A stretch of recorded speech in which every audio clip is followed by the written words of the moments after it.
Price 65.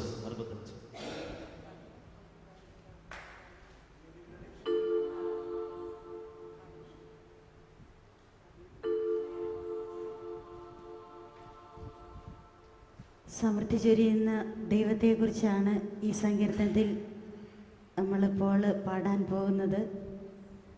വിശുദ്ധ Jerome തൻ്റെ Bible വ്യാഖ്യാനം എഴുതുന്നതിന് വേണ്ടിയിട്ട് വിശുദ്ധനാട് സന്ദർശിച്ചപ്പോൾ അവിടെ കണ്ട ഒരു കാഴ്ച അദ്ദേഹം തൻ്റെ പുസ്തകത്തിൽ വിവരിച്ചിട്ടുണ്ട്.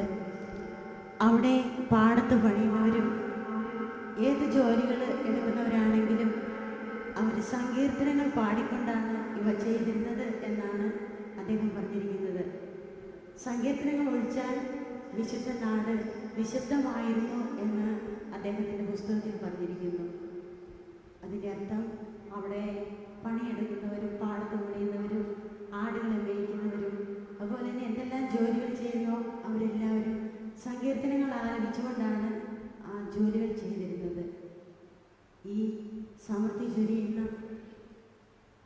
ദൈവത്തെക്കുറിച്ച് അവരിങ്ങനെ പാടി പ്രകീർത്തിച്ചപ്പോൾ അവരുടെ എല്ലാ പ്രവർത്തന മേഖലകളിലും ആ ഒരു സമൃദ്ധി കാണുവാൻ കഴിഞ്ഞു. നമുക്കും ആ ഒരു ബോധ്യത്തോടെ നമ്മൾ ഈ സങ്കീർത്തനം പാടുമ്പോൾ നമ്മുടെ ആത്മീയ ജീവിതത്തിലും അതുപോലെ തന്നെ ഭൗതിക ജീവിതത്തിലുമെല്ലാം ഒരു സമൃദ്ധിയുടെ അനുഗ്രഹം ഉണ്ടാകുവാൻ വേണ്ടി പ്രാർത്ഥിച്ചുകൊണ്ട് നമുക്കിത് പാടാം.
ഞങ്ങളുടെ രക്ഷയായി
സകലയും ചെയ്യുന്നു അവിടുന്ന നിന്റെ മുളകളെ അനുഗ്രഹിക്കുന്നു.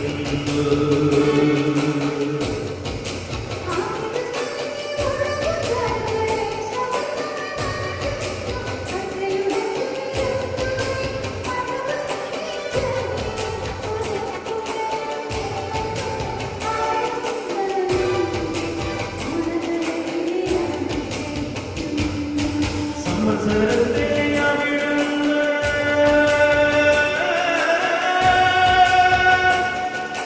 സമൃദ്ധി കൊണ്ട് മകുടം ചാർത്തുന്നു. അങ്ങയുടെ രഥത്തിന്റെ ചാലങ്ങൾ പൊട്ടിപ്പൊടിക്കുന്നു. മറുത്ത ദേശത്തെ പുൽപ്പുറങ്ങൾ സമൃദ്ധി ചൊരിയുന്നു. കുന്നുകൾ സന്തോഷമണിയുന്നു.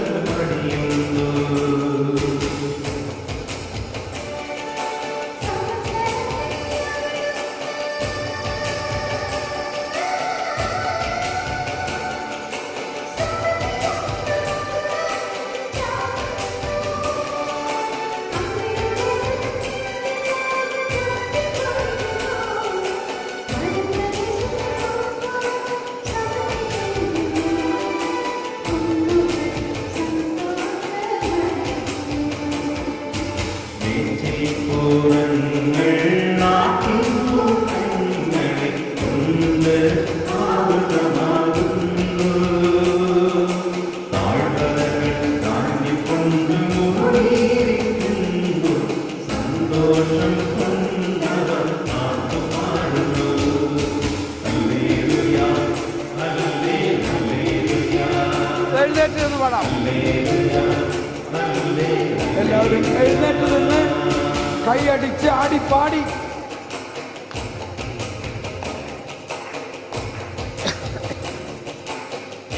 പുസ്തകമെല്ലാം മാറ്റി വെച്ച് കൈയടിച്ച് പാടാം.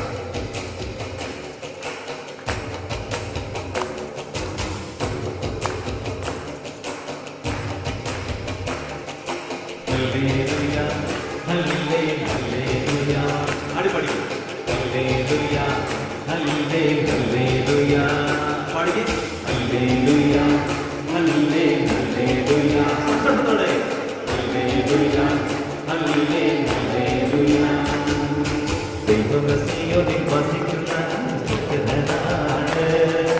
അങ്ങേക്കുള്ള മെച്ചകൾ ഞങ്ങൾ നിറവേറ്റും. പ്രാർത്ഥന ശ്രമിക്കുന്നവരെ ഭക്തിയല്ല. പാപഭാരവുമായി അങ്ങയുടെ സന്നിധിയിൽ വരുന്നു. അത് ഞങ്ങൾ അടിമപ്പെടുമ്പോൾ അങ്ങ് ഞങ്ങളെ മോചിപ്പിക്കുന്നു. അങ്ങയുടെ അങ്കണത്തിൽ വസിക്കാൻ തന്നെ തിരഞ്ഞെടുത്ത് കൊണ്ടുവരുന്നവർ ഭാഗ്യവാൻ. Hallelujah, hallelujah, hallelujah.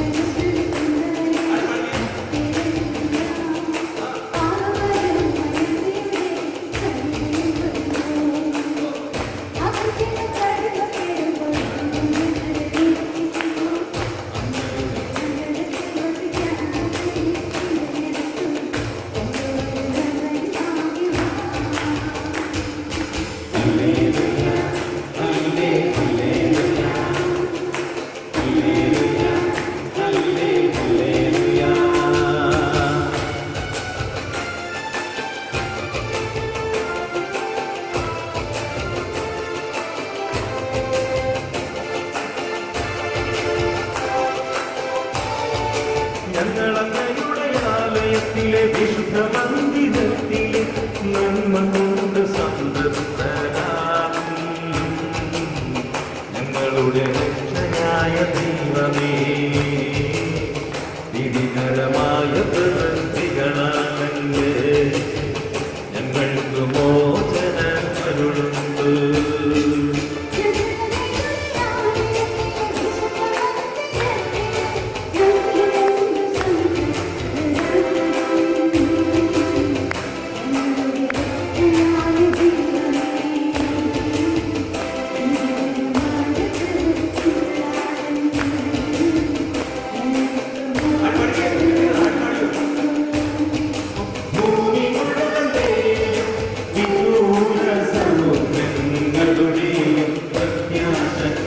ഉയർത്തുന്നാണ്.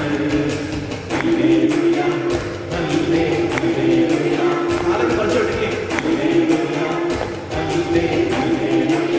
കാലുകളൊക്കെ പറിച്ചു വിട്ടി. ഹല്ലേലൂയ, ഹല്ലേ, ഹല്ലേലൂയ.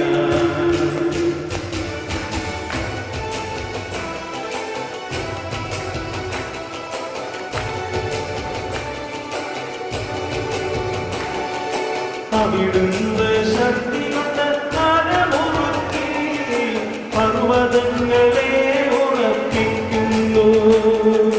അവിടുന്ന് സമുദ്രങ്ങളുടെ മുഴക്കവും തിരമാലകളുടെ അലർച്ചയും ജനതകളുടെ കലഹവും ശമിപ്പിക്കുന്നു. കൊണ്ട് അഴമുറുക്കി നമ്മുടെ പാടിക്കേ.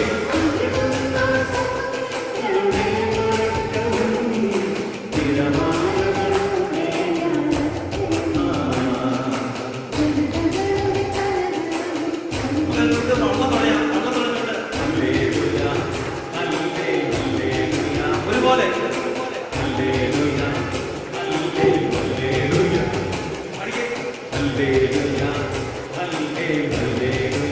കൈയടിച്ചേ, കരങ്ങളിലേക്ക് എടുത്ത് ശുദ്ധിയെ നാളത്തിന്. ആ കരങ്ങളിലേക്ക് അടിച്ചേ, കരങ്ങളിലേക്ക് അടിച്ചോ, കൈ അടിച്ചോ. ആ ആ ആരെ കടിച്ചോട്ടിക്കുക, അങ്ങോട്ടും ഇങ്ങോട്ടും ആടിക്കൊണ്ട് സന്തോഷത്തോടെ. ആ ഭൂമിയുടെ വിദൂരമായ അതിരുകളിൽ വസിക്കുന്നവർ അങ്ങയുടെ അത്ഭുത പ്രവൃത്തികൾ കണ്ടു ഭയപ്പെടുന്നു. ഉദയത്തിന്റെയും അസ്തമയത്തിന്റെയും ദിക്കുകൾ ആനന്ദം കൊണ്ട് അത് വിളിക്കാതങ്ങ് ഇടയാക്കുന്നു.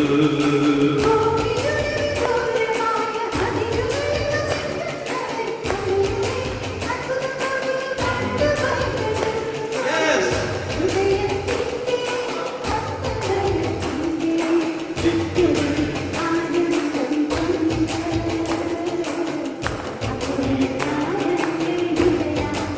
നമ്മൾ വള്ളം തൊടുന്നല്ലേ വലത്ത്, എല്ലാവരും വലതുവശത്ത് നിന്ന് ഇടതുവശത്തേക്ക്, വലതുവശത്തുനിന്ന് ഇടതുവശത്തേക്ക്. റെഡി? 1 2 3 4.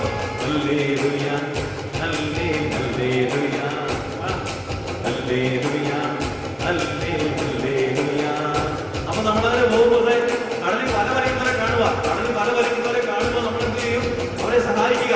ആ വല വലിക്കുന്നവരെ വലത്തുനിന്ന് വലിച്ചേ, വല വലിക്കുന്നവരെ വല വലിക്കുന്ന പോലെ കൈകൊട്ടി പിടിച്ചിട്ട് വലിച്ചേ. 1 2 3 4. ഹല്ലേലൂയ, ഹല്ലേ, ഹല്ലേലൂയ. വലിച്ചേരിക്കേ. ഹല്ലേലൂയ, ഹല്ലേ, ഹല്ലേലൂയ.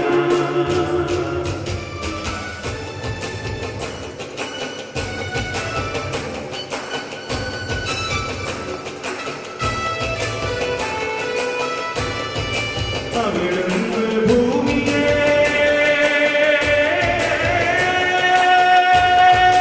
സന്ദർശിച്ചതിനെ നനയ്ക്കുന്നു. അന്നതിനെ അത്യധികം ഫലപുഷ്ടമാക്കുന്നു. ദൈവത്തിന്റെ നദി നിറഞ്ഞൊഴുകുന്നു. അവിടുന്ന് ഭൂമിയെ ഒരുക്കി അവർക്ക് ഭാഗ്യം നൽകുന്നു.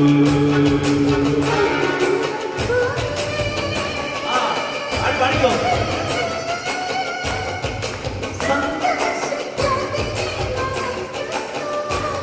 യെസ്.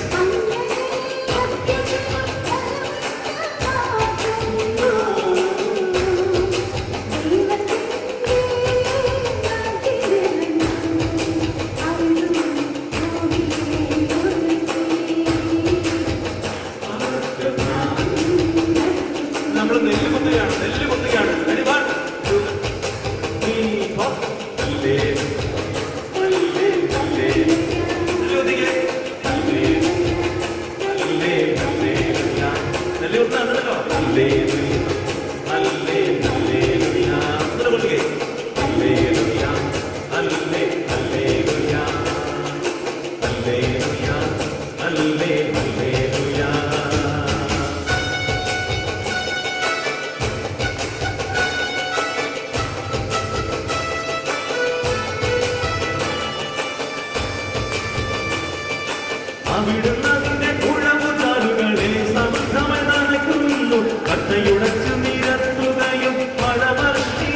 സന്നിധിയിലെ ഉതിർക്കുകയും ചെയ്യുന്നു അവിടുന്നതിന്റെ മുളകളെ അനുഗ്രഹിക്കുന്നു.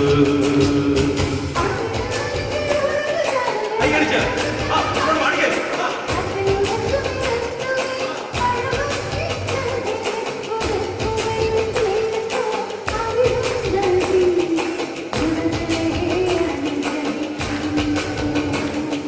സംവത്സരത്തെ അവിടുന്ന് സമിതി കൊണ്ട് മകുടം ചാത്തുന്നു. അങ്ങയുടെ രഥത്തിന്റെ ചാലുകൾ പൊട്ടിപ്പൊഴിക്കുന്നു. മർദ്ദദേശത്തെ പുൽപ്പുറങ്ങൾ സന്ധി ചുരിയുന്നു. കുന്നുകൾ ആനന്ദം പണിയുന്നു.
കൈയടിച്ച് കർത്താവിന് നന്ദി പറയാം. Hallelujah, hallelujah, hallelujah. Praise the Lord. അപ്പോൾ ഇതാണ് സങ്കീർത്തനത്തിൽ പാടുമ്പോൾ ഇങ്ങനെ സങ്കീർത്തനം ഉണ്ടാക്കാമെന്ന് വിചാരിച്ചിരുന്നോ? ഇരിക്കാം എല്ലാവരും. ഇനി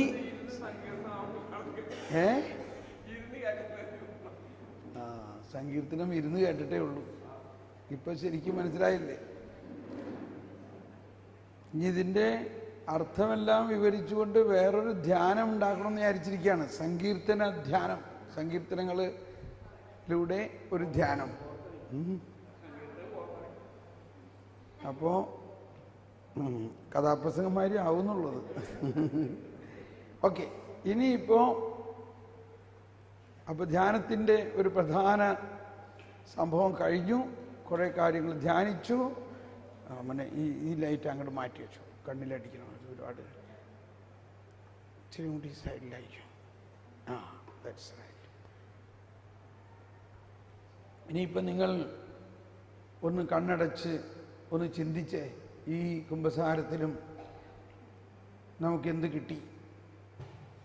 നമ്മൾ ഇന്നലെ ദിവസങ്ങളും ഇന്നുമെല്ലാം കേട്ടതിൽ നമുക്കെന്ത് കിട്ടി? അതിനെക്കുറിച്ച് കർത്താവിന് നന്ദി പറഞ്ഞുകൊണ്ട് ഇപ്പോൾ ഈ ധ്യാനം ഏതാണ്ട് പൂർണ്ണമായ മാതിരിയാണെന്ന്. ഇനി പരിശുദ്ധാത്മാവിനെക്കുറിച്ചും വരദാനങ്ങളെക്കുറിച്ചും ഒക്കെ ഉള്ള പഠനവും വർക്ക്ഷോപ്പും ഒക്കെയാണ് നാളെ 4 മണി വരെ. അപ്പോൾ ഇന്നത്തെ ഇതുവരെയുള്ള ഈ ധ്യാനത്തിൽ കിട്ടിയ ഏറ്റവും പ്രധാന ബോധ്യങ്ങൾ എന്താണെന്ന് ഒന്ന് ചിന്തിച്ച്, പരിശുദ്ധാത്മാവേ, ഈ ധ്യാനത്തിൽ ഇതുവരെ ഞങ്ങൾക്ക് കിട്ടിയ ബോധ്യങ്ങളിൽ നമ്മുടെ ജീവിതത്തിലും അതോടൊപ്പം ദൈവത്തെക്കുറിച്ചുള്ള അറിവ്, നമ്മൾ ആദ്യത്തെ ദിവസം തന്നെ പല പ്രാവശ്യം പറഞ്ഞൊരു കാര്യമാണ്, ഈ ജീവിതത്തിനെ മാത്രം ലക്ഷ്യം വെച്ചുകൊണ്ടാണ് നിങ്ങൾ ക്രിസ്തുവിൽ പ്രത്യാശ വയ്ക്കുന്നതെങ്കിൽ നിങ്ങളെല്ലാവരെയും കാൾ നിർഭാഗ്യവാന്മാരാണ്. ഇപ്പോൾ നമുക്ക് മനസ്സിലായി നമ്മൾക്ക് ഭാഗ്യമുള്ളവരാണ്. കാരണം നമ്മളുടെ പ്രത്യാശ ഈ ജീവിതത്തിൽ നിന്ന് പോയി അങ്ങ് അനന്തമായ ഒരു ജീവിതത്തിലുള്ള വലിയ പ്രത്യാശയും അതിൻ്റെ മുൻകൂർ അനുഭവത്തിലേക്ക് നമ്മൾ വന്നിരിക്കുന്നു. ഇതിൻ്റെ വെളിച്ചത്തിൽ ഈ കഴിഞ്ഞ ഇന്നടക്കം 8 ദിവസം നമ്മളിവിടെ ധ്യാനിച്ചു, വിശുദ്ധ ബലി ആഘോഷമായിട്ട് അർപ്പിച്ചു. ഈ കേട്ട ക്ലാസ്സുകളിൽ നിങ്ങളെ ഏറ്റവും സ്പർശിച്ച ക്ലാസ് എന്താ? നിങ്ങൾക്ക് ഏറ്റവും ഇഷ്ടമായ ഒരു ചിന്ത എന്താ? നിങ്ങൾക്ക് ഏറ്റവും സ്വീകാര്യമായ സ്പർശിക്കപ്പെട്ട ഒരു വചനം എന്താ? ഇത് ചിന്തിക്കുക. നോട്ട് എഴുതുന്നവർ അതിനകത്ത് ഇപ്പം തന്നെ ഒന്ന് നോട്ട് എഴുതി വയ്ക്കാം. ഇതിൻ്റെ എല്ലാം വെളിച്ചത്തിൽ ഇനി നാളെ കഴിഞ്ഞ് ഇവിടുന്ന് പോകുമ്പോൾ മറ്റന്നാൾ മുതൽ നമ്മുടെ ജീവിതത്തിൽ എന്ത് വ്യത്യാസങ്ങൾ നമ്മൾ വരുത്താൻ ആഗ്രഹിക്കുന്നു, എന്തെങ്കിലും വ്യത്യാസം നമ്മുടെ ജീവിതത്തിൽ ചെയ്യാൻ ആഗ്രഹിക്കുന്നുണ്ടോ?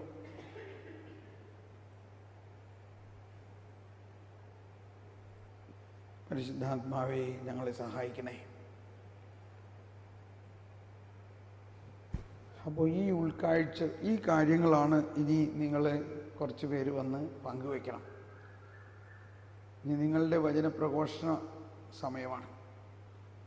ഇതെല്ലാമാണ് നിങ്ങളെ ഇഷ്ടമായ ഒരു ക്ലാസ്. എന്താ നിങ്ങൾക്ക് ഏറ്റവും സ്പർശിച്ചൊരു ബോധ്യം? എന്താ നിങ്ങൾക്ക് കിട്ടിയ വലിയ ഉൾക്കാഴ്ചയുള്ളൊരു വചനം? എന്താ നിങ്ങൾ എന്ത് തീരുമാനത്തിലേക്ക് വന്നെത്തിയിരിക്കുന്നു? നമ്മുടെ ജീവിതത്തിൽ എന്തെങ്കിലും വ്യത്യാസങ്ങൾ ഉണ്ടാക്കാൻ ഉള്ള പ്ലാനുണ്ടോ?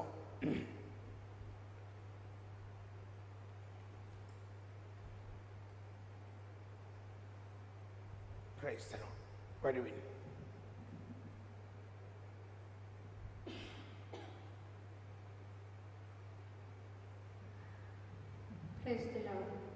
എനിക്ക് ഏറ്റവും ഇഷ്ടപ്പെട്ടത് ഒരു വാചകം, നമ്മുടെ ദൈവത്തിന് നമ്മുടെ നേരെ നമ്മളെക്കാൾ ഉത്തരവാദിത്വമുണ്ട്. അപ്പൊ നമ്മൾ ചിന്തിക്കൊന്നും വേണ്ട നമ്മളെ പറ്റി. പിന്നെ എന്താ പറയാ, കുർബാന. ഇത്രയും നാൾ ഒത്തിരി കുർബാന കണ്ടിട്ടുണ്ട്. പക്ഷെ ആ കുർബാന കണ്ടത് എങ്ങനെയായിരുന്നു എന്ന് ഓർക്കുമ്പോൾ ഇപ്പോൾ ഒരു പ്രയാസം. പക്ഷെ പ്രയാസപ്പെട്ടുള്ള കാരണം ദൈവത്തിൻ്റെ റിസർവ് ബാങ്കിൽ നമുക്ക് വേണ്ടി ദേഷ്യം നിക്ഷേപിച്ചിട്ടില്ല, സ്നേഹം മാത്രം നിക്ഷേപിച്ചിട്ടുണ്ട്. അപ്പം അങ്ങനെ ഒരു സമാധാനം നമുക്കുണ്ട്. അപ്പം ഇത്രയും നാൾ എനിക്ക് ഏറ്റവും കുർബാനയെ പറ്റി പറഞ്ഞത് ഒത്തിരി എന്താ പറയുക, മനസ്സിൽ ഒത്തിരി കൊണ്ടു. ഇത്രയും നാൾ കുർബാന കാണാനും ആട്ടം കാണുമല്ല, കഥകളി നമുക്ക് വലിയ പരിചയമുണ്ടാവില്ല, കഥകളി പദങ്ങൾ. അതേസമയത്ത് തുള്ളൽ കഥയാണെങ്കിൽ വേഗം മനസ്സിലാവും, ലളിതമായ ഭാഷയാണ്. അതുപോലെ ഒരു കുർബാന കാണലായിപ്പോയല്ലോ എന്ന് ഓർത്തിട്ട് വിഷമമുണ്ട്. എന്നാൽ അത് ഈശോ ക്ഷമിക്കുമല്ല, എല്ലാം ക്ഷമിക്കുന്ന ദൈവമാണ്, നമ്മളെ സ്നേഹിക്കുന്ന ദൈവമാണ്. അപ്പം അതിന് പേടിക്കാനില്ല. അത് ആശ്വാസമുണ്ട്. പിന്നെ ബ്രദറിൻ്റെ ക്ലാസ്സുകളാണെങ്കിൽ ഒത്തിരി ഇഷ്ടമായി. ഇങ്ങനെ ഒരു ധ്യാനം കൂടിയിട്ടില്ല. ഞാൻ കഴിഞ്ഞ ദിവസം പറഞ്ഞാൽ തന്നെ ഇടവപ്പള്ളികളിൽ ധ്യാനം കൂടിയിട്ടുണ്ട്, പോയി താമസിച്ച് ധ്യാനം കൂടിയിട്ടുണ്ട്. പക്ഷേ ഇത്ര അറിവ് പകർന്നൊരു ധ്യാനം, ദൈവവചനത്തെപ്പറ്റി, ജ്ഞാനത്തെപ്പറ്റി, സങ്കീർത്തനങ്ങൾ, ഇങ്ങനെ അറിവ് പകർന്നൊരു ധ്യാനം ഇതേവരെ കിട്ടിയിട്ടില്ല. അപ്പം അത് ഞാൻ ദൈവത്തിന് ഒത്തിരി നന്ദി പറയുകയാണ്. ബ്രദറിന് ഒത്തിരി നന്ദി പറയുന്നു. പിന്നെ പ്രാർത്ഥന ഉണ്ടായിരുന്നു ബ്രദറിന് വേണ്ടി, ഞങ്ങൾക്ക് വേണ്ടി പ്രാർത്ഥിക്കുന്ന അറിയാം ബ്രദർ. Praise the Lord. ഒന്ന് ശരിക്കും കൈയടിച്ച് കർത്താവിനെ മഹത്വപ്പെടുത്തുക.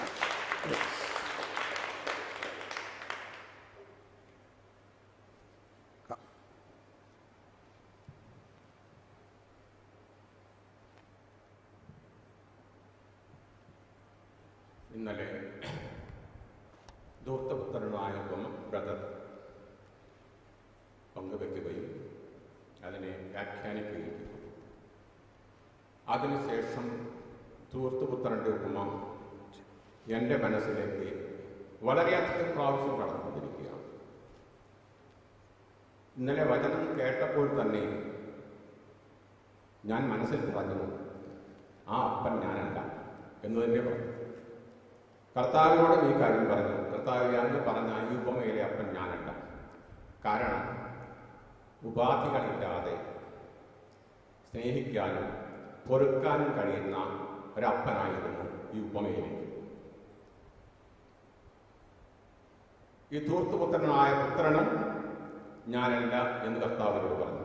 കാരണം ധൂർത്തുപുത്രനെ പോലെ അത്രമാത്രം കുടുംബത്തിൽ നിന്ന് ഞാൻ അകന്നു പോയിട്ടില്ല. അതും കർത്താവിനോട് പറഞ്ഞു. അടുത്തതായിട്ട് കർത്താവ് ഇങ്ങോട്ടൊരു ചോദ്യം ചോദിച്ചു, അങ്ങനെയെങ്കിൽ ചേട്ടനെ പറ്റി നിന്റെ അഭിപ്രായം എന്താണ്? അപ്പോൾ ഞാൻ കുറച്ച് അപകർഷതാബോധത്തോടെ തല താഴ്ത്തിക്കൊണ്ട് തന്നെ പറഞ്ഞു, കർത്താവെ, ഈ ചേട്ടൻ്റെ ചില സ്വഭാവ സാദൃശ്യങ്ങൾ ഞാൻ പുലർത്തുന്നുണ്ട്. അത് ഞാൻ കുറച്ച് കഴിഞ്ഞപ്പോൾ ഒരു പേപ്പറിൽ ഒന്ന് നോട്ട് ചെയ്തു. ധ്യാന ചിന്തകൾക്കായി മാത്രം നോട്ട് ചെയ്തു. അത് ഞാനൊന്ന് പങ്കുവെക്കുകയാണ്.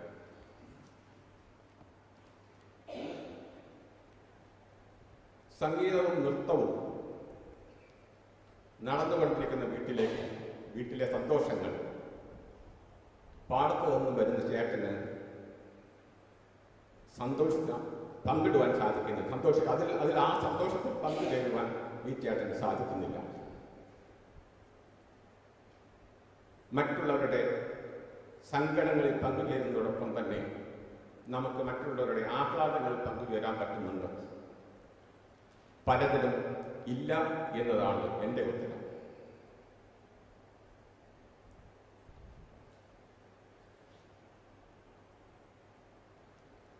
നമ്മുടെ ഉറ്റ ബന്ധങ്ങളുടെ നേട്ടങ്ങൾ നമ്മളെ അസ്വസ്ഥരാക്കുന്നുണ്ടോ? മറ്റൊരു ഉദാഹരണം പറഞ്ഞാൽ, ആദത്തിന്റെ മൂത്ത മകനായ കായൻ, ഇളയ മകനായ ആബേലിന്റെ ബലിയിൽ ദൈവം പ്രസാദിച്ചു. അപ്പോൾ കായൻ ക്ഷോഭിച്ചു. ഉറ്റവരുടെ നേട്ടങ്ങൾ നമ്മളെ അസ്വസ്ഥരാക്കുന്നുണ്ടോ? പലതിലും ഉണ്ട് എന്നുള്ളതാണ് എനിക്ക് ഉത്തരം. അപ്പോൾ ഈ കായന്റെയും ഈ ചേട്ടന്റെയും അംശങ്ങൾ നമ്മളിൽ ധാരാളം ധ്യാനിക്കണം. നമ്മൾ ഇതിനെപ്പറ്റി തന്നെ ധ്യാനിക്കണം. കാരണം നമ്മളിലുണ്ട് ഒളിഞ്ഞും തെളിഞ്ഞും മറഞ്ഞും കിടക്കുന്ന അംശങ്ങളാണിത്. പിന്നെ മറ്റൊന്ന്, ചേട്ടൻ്റെ ഈ സ്വഭാവ വിശേഷങ്ങളിൽ നിന്ന് ഞാൻ എടുത്തതാണ്. നമ്മൾ പലതും അനർഹരായ വ്യക്തികളിൽ നിന്നും കാര്യങ്ങൾ ശേഖരിക്കുന്നു. ചേട്ടൻ ഇത് വന്നപ്പോൾ ഇന്ന് സംഗീതവും